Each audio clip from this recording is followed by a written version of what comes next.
Many people from the good old days remember when armies of sisters, they would be in schools, they would be in hospitals. And many people feel as if the time of the religious sister is over. And yet we know that God is still calling young women to this important ministry. Today we're going to be talking to a religious sister and finding out how God called her and how she learned she was called to serve.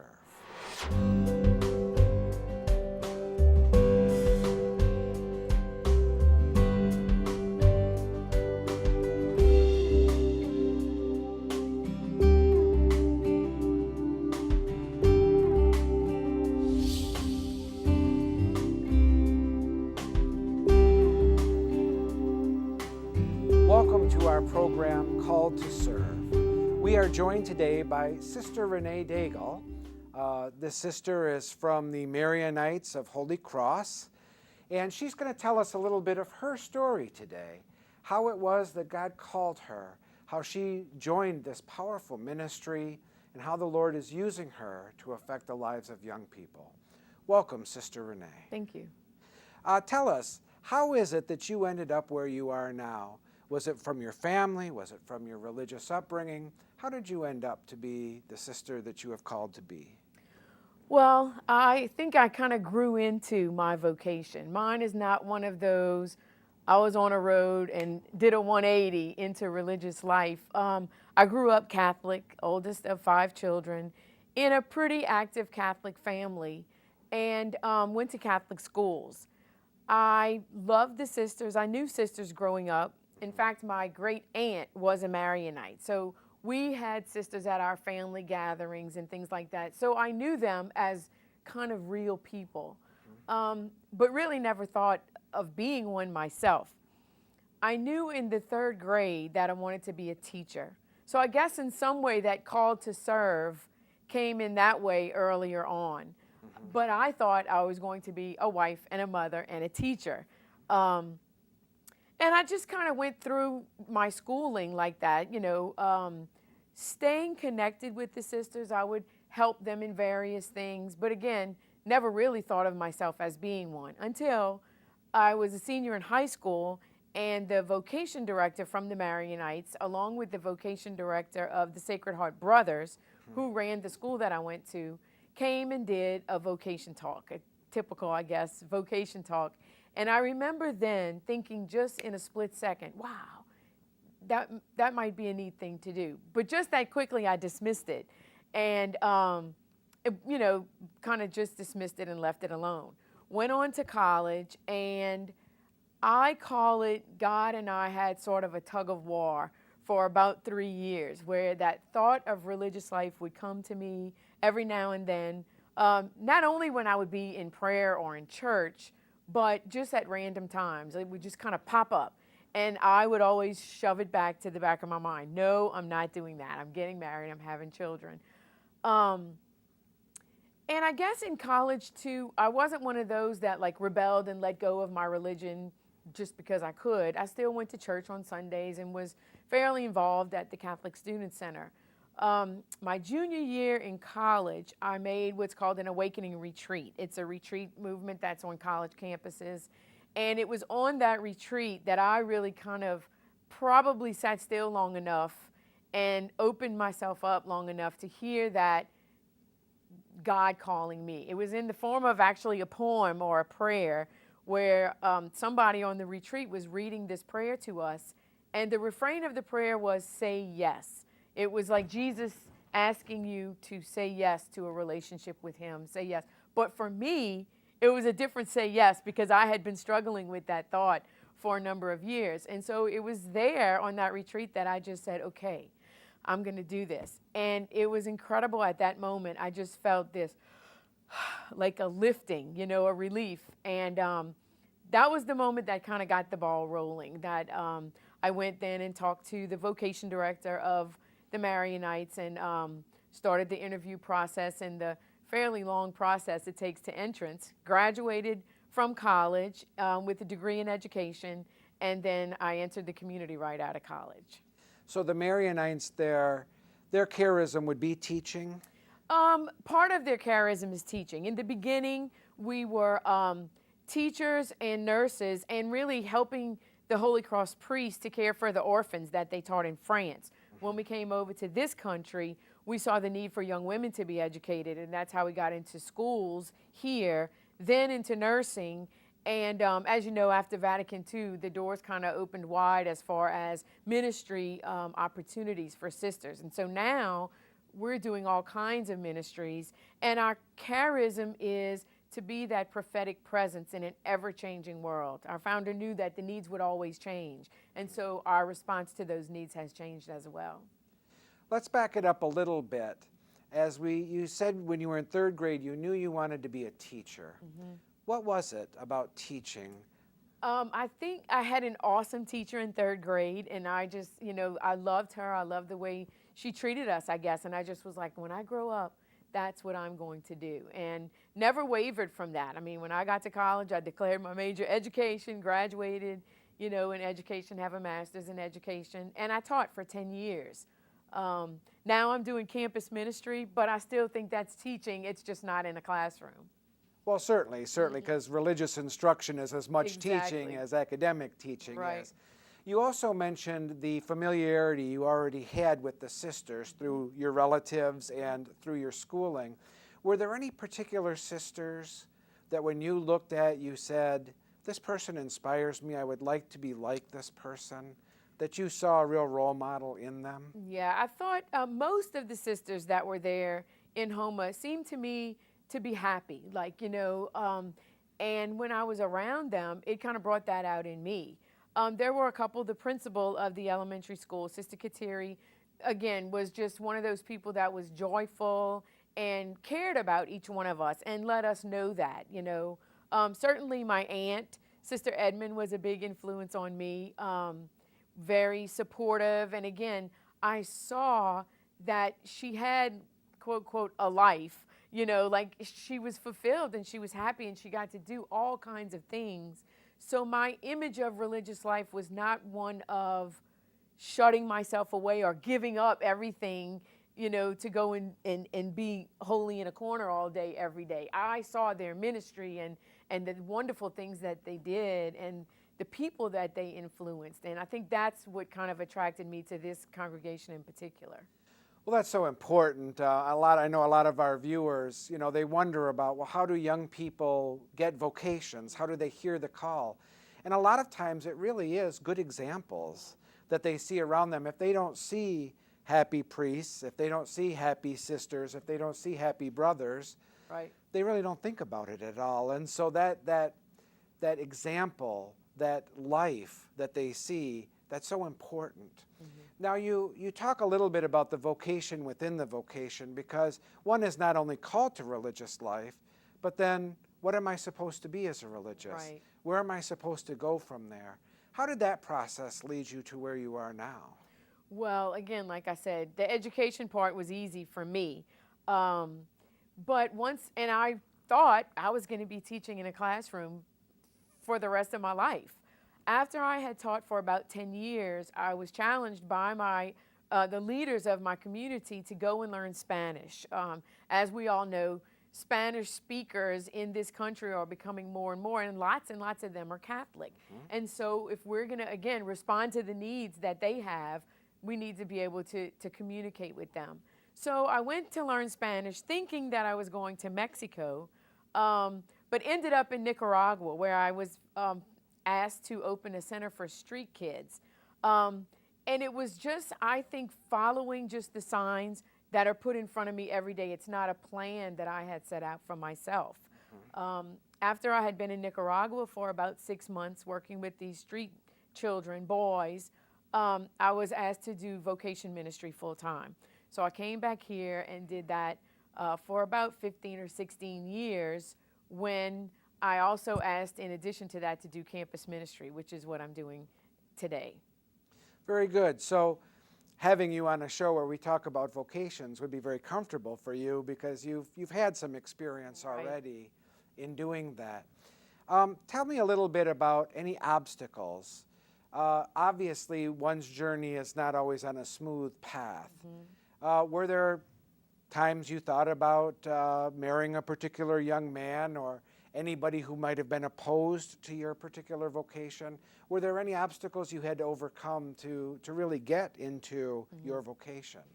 Well, at the beginning, I was very lucky that my family was very supportive. Of course, they knew the community. They knew a little bit about. I mean, they knew what anybody from outside could know about religious life. So they were very supportive. My parents said to me, "We want you to be happy. If this is going to make you happy, wonderful."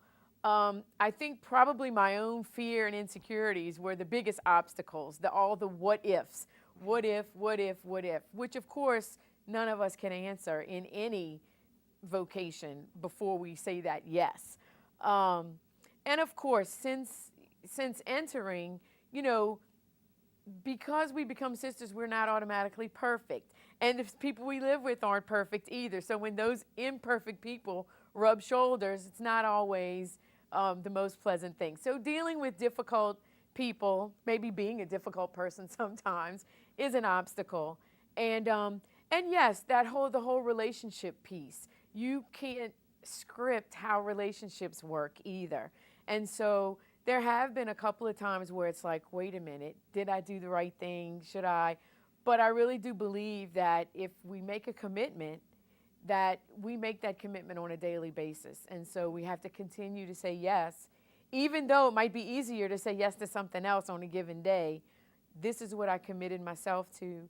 This is what I committed my life to. And I am not unhappy. I am very happy. So with the obstacles, it's wonderful. And I wouldn't trade it for anything. Well, good. I want to ask you just one more quick question before we go to break. You talked about a very supportive family. What were some of the foundations that they laid? Was it a family of prayer? Were you, in what ways was your family active in the church before you ever even had the inkling that you might be called to it? I grew up in Homa, which everybody pretty much was Catholic, or at least everybody I knew was Catholic. So I kind of grew up, I guess, in a Catholic culture, if you will. How were we active in the church? Basically, we went to church on Sundays. I went to Catholic school, elementary and high school. My parents were in the choir there at the church. And we didn't have, at the time, a youth group or anything like that. But I saw my parents very involved, primarily in the school, which was an extension of the parish, And so it was just ingrained in us, I think, that this is where you belong, this is what you take part in, and, however it is you get involved. So it wasn't like we pretty much lived at the church, but it was a regular, going to church. At home, we, of course, said grace before meals, and to this day, you witness my parents saying their prayers before they go to bed. So that was instilled in us. We didn't so much say rosaries and things like that as a family, unless a hurricane was coming. Then my grandmother would call us all together. But I think it was that underlying Christian Catholic upbringing to where the prayer and that presence of God wasn't so much overt as it was just in everything that we did and witnessed by the adults in our family. Well, that's good. I know that there are many studies that have proven that young people who are exposed to service and who learn the importance of service early on, that they're much more likely to remain in the church and to find their vocations. Right. Because that foundation is laid so strongly. And I know many of our viewers who maybe have children or grandchildren, they want to make sure that their young people are supported and that their faith is strengthened as they grow. Well, we're going to take a break here and come back in just a few minutes with Sister Renee and ask her a few more questions about her call to service and her life in the religious community.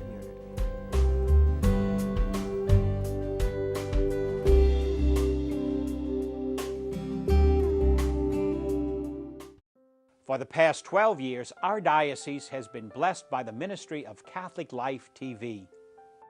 Catholic Life TV provides truthful, God-centered programming which benefits all our viewing audience. There's a very small number of media opportunity for children to tune into. Catholic Life TV is it's one of those few things that you can always go to and they can always watch that I want them to watch. I have no inhibitions about them watching. I actually want them to watch and encourage them. You may never know how many people who is really struggling with, I just want to give up. They see something, they hear something, it could be something really small. You'll never know it. If you provided to that station and it helped that produce that local channel, you'll never know how it could have changed somebody's life. But you have to believe it does. Without financial giving, they're not going to get those programs.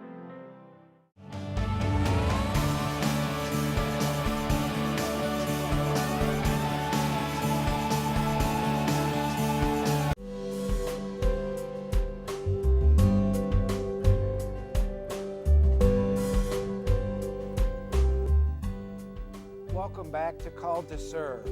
We're talking with Sister Renee Daigle about her call to ministry, her call to religious life, how it is that God speaks to us even today so that we might follow His call. Now I want to ask you a little bit about, you fell in love with teaching, and you were drawn to this particular order of sisters because of your familiarity with them. But as you mentioned, a person can be a teacher, a person can serve other people, and not be a sister. So tell me about the specifics of your community life, your life as a sister, that added to the teaching and gave more into your life than just the job itself. Yeah, I think that's one thing that's kind of different about religious life today than it was years ago. Back, before Vatican II, if a woman wanted to do anything other than be a wife and a mother, almost, the religious life was a way to be able to do that. Now, as we know, women can do all kinds of things, and all kinds of things in the church, as single women, as married women. So what makes religious life different, I believe, is our life in community, the vows that we make in our life in community. We make the vows of poverty, celibacy, and obedience, which again, a lot of people think are constricting, but really they're meant to be freeing, for us to be free, for the ministry, for each other, to go where we're called, to serve wherever it may be. And for me, when I kind of started thinking about this, being part of something that was bigger than me was very important. Having the support of the community is very important. Not was, it still is. And community life is evolving, and I think one of the things that's exciting about religious life, and a little scary, is that it is changing, and we don't know how it's going to end up. And my thing is, I don't have to know that today. I'm okay where I am, and I believe that God is leading us, and I believe that we're at least trying to follow the signs that God is putting in front of us. So what is community life? What is religious life? How does that look? You can look at any different religious community. It's going to look different. For me, it's that support of the sisters. It's that camaraderie that we share. It's our faith life that we share, our prayer life that we share. Whether we live alone or with one person or with 10 other people, that spirit is there. We just have to be creative on how to keep it alive when we don't have other Marianites physically present with us. You talked about the length, 6-year program, from the beginning of formation and discernment to where one takes final vows. As a fellow religious, I know that the process takes you through certain steps, novitiate and postulancy. And tell us a little bit about, as you're going through this process, how did you know? When did it become clear to you that this is right for you, this is home for you? I can remember one instance that the one time where I really felt when I kind of knew. I was a temporary professor. I had been a postulant. I had 2 years of novitiate, 1 year of profession, and I was home for a week in the summer, and my uncle died. He was murdered, actually, so it was a tragic thing. That happened on a Thursday. The 2 sisters behind me in formation were making their vows on Saturday, the same day as my uncle's funeral. And before that time, I had always said, I'm going home and I'm going to New Orleans. New Orleans was where I lived. home was Homa.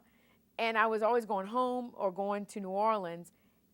And it was at that time where, and there had been many times something was happening at home and I kind of wanted to be there, or something was happening in New Orleans but this was the first time where I really felt just torn, because I knew I wanted and needed to be there with my family, and I knew I wanted and needed to be there with those sisters. It wasn't, I have to go back now. That's where I knew I needed to be.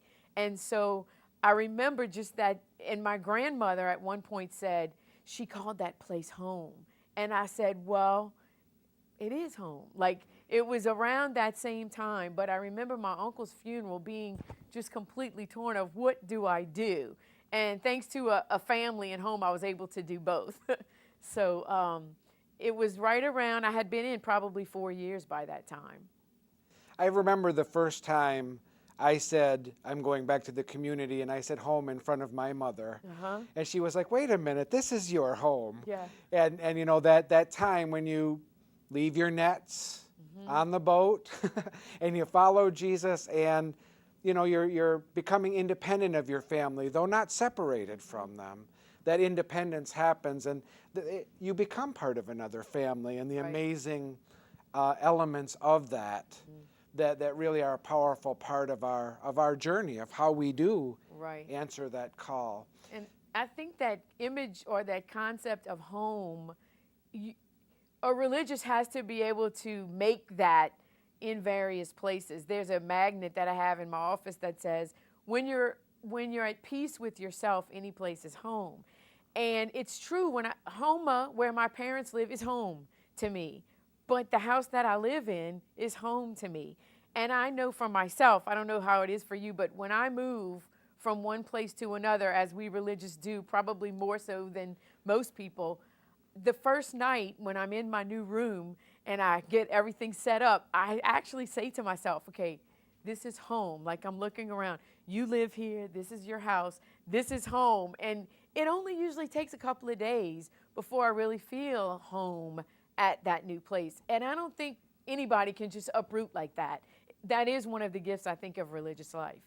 Well, certainly the active religious, not the contemplatives who have evolved stability.